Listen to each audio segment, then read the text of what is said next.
David Pouyanne, bonjour. Bonjour Valérie Donc, vous Talmont. êtes président de Réseau Entreprendre, un réseau qui accompagne les créateurs d'entreprises, à la fois avec du conseil par des chefs d'entreprise expérimentés et un prêt d'honneur. Absolument. Quels sont vos critères de sélection? Quel type d'entreprise vous soutenez? Alors nous, Valérie Talmont, nous accompagnons des futures PME qui, dont la caractéristique est de créer au minimum 3 emplois à court terme, à très court terme. Donc ça touche 3% à peu près de la création d'entreprises en France. Seulement 3%, Seulement 3%, mais ces 3% créent 80% des emplois. Donc nous accompagnons des futures PME. En moyenne, les entreprises que nous accompagnons créent 13 emplois à 5 ans. Ce qui est effectivement la frange pas du tout la plus répandue dans les créations d'entreprises. La plupart se lancent avec 0 salarié, n'embaucheront pas. Donc vous chouchoutez les pépites qui créent des emplois. Ben, nous, c'est notre truc. Et pour une raison simple, si vous voulez, c'est que nous sommes un réseau de chefs d'entreprise. Nous nous sommes constitués d'abord dans un territoire où un jour un chef d'entreprise s'est levé et a dit mais qu'est-ce qu'on peut faire contre le chômage? Qu'est-ce qu'on peut faire pour ces salariés qui se retrouvent au chômage du jour au lendemain? Comment peut-on les aider? Eh bien, la meilleure solution, c'est les transformer eux-mêmes en employeurs. Et notre réseau s'est donc constitué au fil des années partout sur le territoire français, métropole et dom-tom, par d'initiatives d'entrepreneurs, de chefs d'entreprise, en règle générale expérimentés, qui sont référents dans leur territoire. Ce sont des chefs d'entreprise qu'on trouve également dans d'autres réseaux habituels de chefs d'entreprise. Ils ont décidé, à travers Réseau Entreprendre, de finalement rendre à la société ce que la société leur a souvent très positivement apporté, c'est-à-dire de la réussite, une contribution à la vie sociale souvent exemplaire. Et c'est un moyen pour ces chefs d'entreprise de rendre à la société ce que la société leur a donné.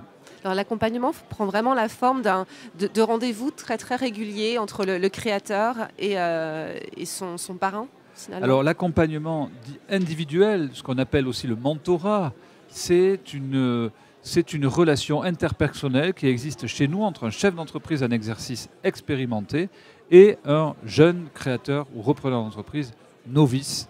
Et l'échange, le partage entre les deux, qui est un partage dans le respect, où chacun trouve un enrichissement humain. Je dis bien un enrichissement humain. Il n'y a pas du tout de relation commerciale, financière entre ces deux personnes, évidemment pas. Mais ça relève de l'enrichissement humain. Mais chacun doit trouver son propre enrichissement humain dans cette relation qui se constitue et qui se développe au fur et à mesure de la vie de l'entreprise. Ça impacte la pérennité des entreprises? Ça impacte la pérennité des entreprises que vous accompagnez? Oui, parce que dans notre cible, donc des 3% d'entreprises à potentiel, le taux de pérennité à 5 ans des entreprises que nous accompagnons passe de 50% à 90%.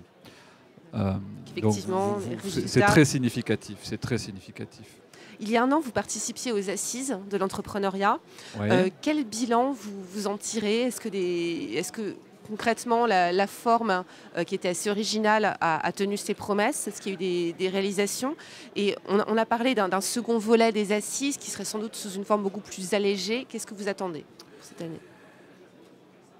Alors, j'ai envie de commencer pour moi sur le plan personnel. Et derrière, c'est Réseau Entreprendre aussi. Pour moi, c'est une extraordinaire expérience d'être au contact des grands commis de l'État. Moi qui suis un patron de petite PME, extraordinaire expérience pour comprendre comment ça fonctionne et ainsi mieux analyser à quel point ça ne fonctionne pas très bien. En tout cas, pas au profit d'une plus grande efficacité pour notre société. Et derrière ça, c'est aussi très positif pour Réseau Entreprendre parce que, et pour l'écosystème de l'accompagnement entrepreneurial, parce que pour la première fois, l'État, à travers son gouvernement et ses ministres de Bercy, l'État reconnaît l'efficacité du processus d'accompagnement des entrepreneurs. Et donc c'était la première fois et en ce sens c'est très positif. Ensuite, ça a permis à toute la communauté de l'accompagnement entrepreneurial de se réunir autour d'une table. Ce qui n'est pas si souvent que ça. Ce qui n'arrive pas très fréquemment. Et de discuter de sujets qui nous sont communs. Tous ne sont pas communs parce qu'il y a quand même de grandes... dans les acteurs de l'accompagnement, il y a des choses très différentes qui existent, mais qui tous ont un objectif unique, c'est la réussite de l'entrepreneur. Quant aux mesures elles-mêmes que nous avons préconisées, les assises d'entrepreneuriat, ça s'est conclu par 44 mesures proposées. Une dizaine, 10 ou 12 ont été annoncées par le président de la République lors de la restitution des assises, la conclusion des assises. Peut concerner l'accompagnement entrepreneurial, comme quoi on a encore du travail à faire pour être crédible aux yeux des plus hautes autorités de l'État, même si un grand pas a été fait. Malgré tout, entre le mois d'avril l'année dernière, date de clôture des premières assises, et aujourd'hui, il y a quelques petites choses qui ont avancé.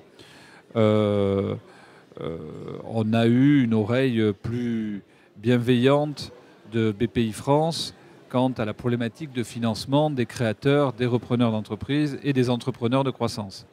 Le FSE, qui aide beaucoup les réseaux d'accompagnement, le Fonds social européen pour le prochain plan, prévoit de renforcer l'aide aux réseaux d'accompagnement, et en particulier sur un volet qui, moi, personnellement, me tient beaucoup à cœur, qui est le volet d'accompagnement, non plus des créateurs, en plus des créateurs et des repreneurs, également l'accompagnement des entreprises de croissance, des entreprises en croissance, qui ont un vrai projet stratégique de développement très porteur d'emploi.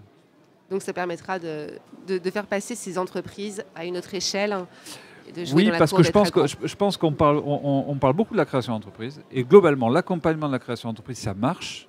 On trouve des financements. Il y a vraiment, la plupart des créateurs d'entreprises trouvent des financements et trouvent un système d'accompagnement. Franchement. Après, on parle beaucoup des ETI, des entreprises de taille intermédiaire. Ah, le fameux Mittelstand allemand, il faut qu'on arrive à ressembler aux ETI allemandes. Et c'est vrai qu'on en manque beaucoup d'ETI en France pour tout un tas de raisons structurelles, culturelles et structurelles. Et puis entre les deux, il y a comment on fait pour qu'une petite entreprise qui s'est créée il y a quelques années devienne une moyenne entreprise avant de franchir le cap de devenir une ETI. Et là, il y a tout un écosystème à créer. Donc il faudrait qu'il y ait une politique d'intérêt public qui soit portée par des acteurs pour favoriser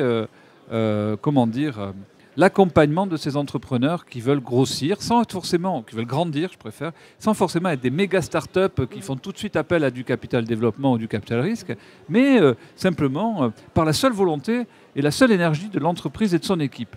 Voilà. L'appel est lancé. Merci beaucoup, David Pouillal. Je vous en prie, Valérie Talmont. Merci à vous.